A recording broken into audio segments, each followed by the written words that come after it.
Hi, Russell Primary Families. My name is Mrs. Gullett, and I'm the librarian at the school, and this is my daughter, Avery. Hi. Today, we would like to tell you about an opportunity for you and your family to do an activity. We're calling this Family Night Out. Normally, we would have you all come in the building, we would do an activity together as a family, but due to COVID-19 and the inability to meet at the school, we decided to bring that activity to you. So at the end of this video, you will see details on how you can register for one of these packets and where you can go to reserve one. So we hope lots of families will take care of this opportunity. And one of the things we're going to do is read the book called If You Give a Mouse a Cookie. Each family that signs up to receive this basket will receive a copy of this book.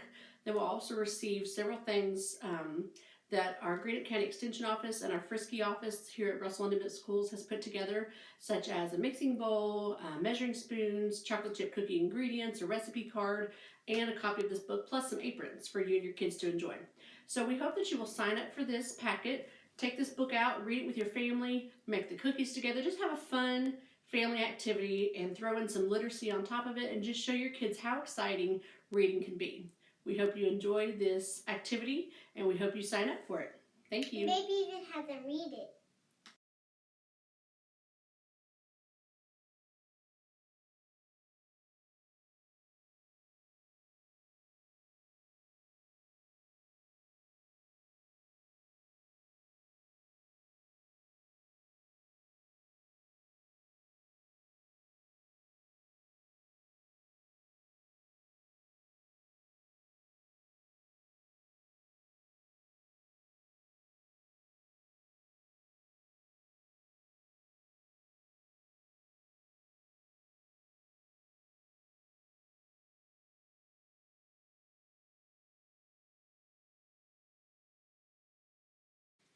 All right, Avery, let's go ahead and read this book called If You Give a Mouse a Cookie. Okay.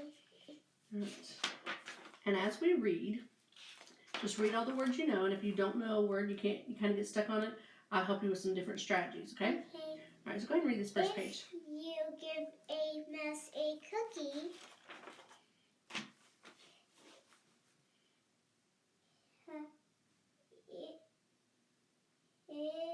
Okay, let's stop right there. All right, because you're stuck on this word here. Yeah. So we've got H-E''S.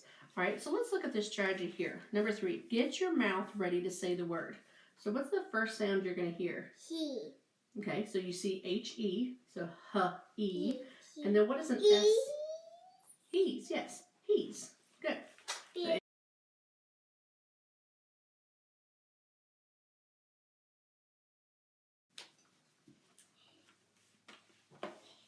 Hill. Mm-hmm. I don't know this one. Okay. All right. So let's try another strategy here. Okay. Let's see here. Let's look for some chunks in the word that we know. So let's look at the very first part. We have PR. You know what PR says? Prat. Okay? Like in pretzel. Like in pretzel. And then we have OB. What do you think OB would say? Do. No, that would be DO. What does O say? Aw. Aw. And what does B say? B. B. So ob. So we have ob. Probably Yes, probably. Good. He'll probably ask you for a stall. Okay, now let's stop right there. This strategy, number 5, says, does it look like a word you've seen, or no, let's look at number 6 rather. Does the word make sense? He'll probably ask you for a stall. Does that make sense? No. No, so that doesn't really make sense, but you know what? I'm going to also look at strategy number 1 that says look at the pictures. Look at the pictures here, and we know it starts with st. What do you see in these pictures that might start with st, S-T? He's going to ask you for a... Look over here at this picture. What do you think he's asking for? Straw. A straw. Would straw start with st? Uh-huh. Yeah. So read that sentence again. He'll probably ask for a straw. Very good. When he'll want to look in the mirror to make... Okay. Does this look like a word that you've seen before? No. No? Okay. Now, let's look here. A lot of times the S is just going to say what sound? S. Okay. What does U-R say? So, sir. To make sir, he doesn't. Does that make sense? No. But look, it's got that magic E at the end, doesn't it? So make the U probably say U. Yes. Sure. Sure. Now, does that sound like a word you've ever heard of before? Yeah. Yeah. So read that sentence with sure in it.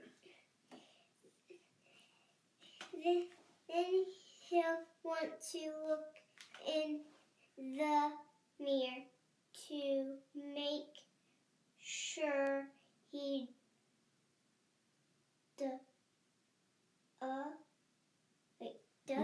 To make sure he doesn't have a mustache. Good job.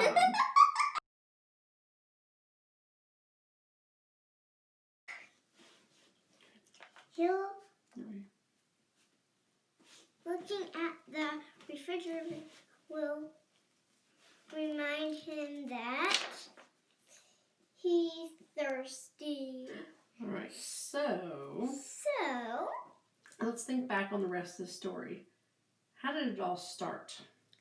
By giving him a cookie and then he wants milk.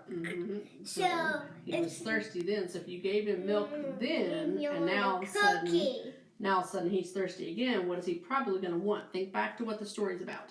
Cookies. Well, if he's thirsty, he wants milk. He wants milk.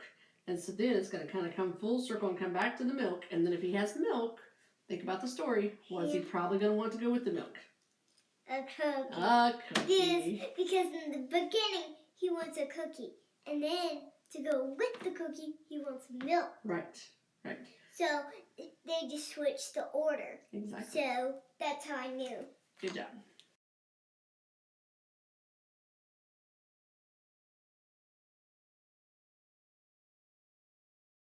Today we're going to be copying this book, only I'm going to be writing it. The food's going to be different, and the title of the story is called If You Give a Unicorn a Carrot. Is it like to eat on very rare occasions? All right, so this is an extension that you can do with your child. You can, we happen to have these blank book templates here where it has paper inside, just white blank pages, but you could easily just take white copy paper that you would use in your printer and staple it together and make your own book. But this is something you don't have to do, but this would be a fun activity to do with your child. Just think, she happens to love unicorns, so she wanted to write about that, and she thought, what could we give it? Let's give it a carrot. So just kind of brainstorm with your child and have them kind of write their own story using the model from this story. And then we would love to see what you've created, so share that with us.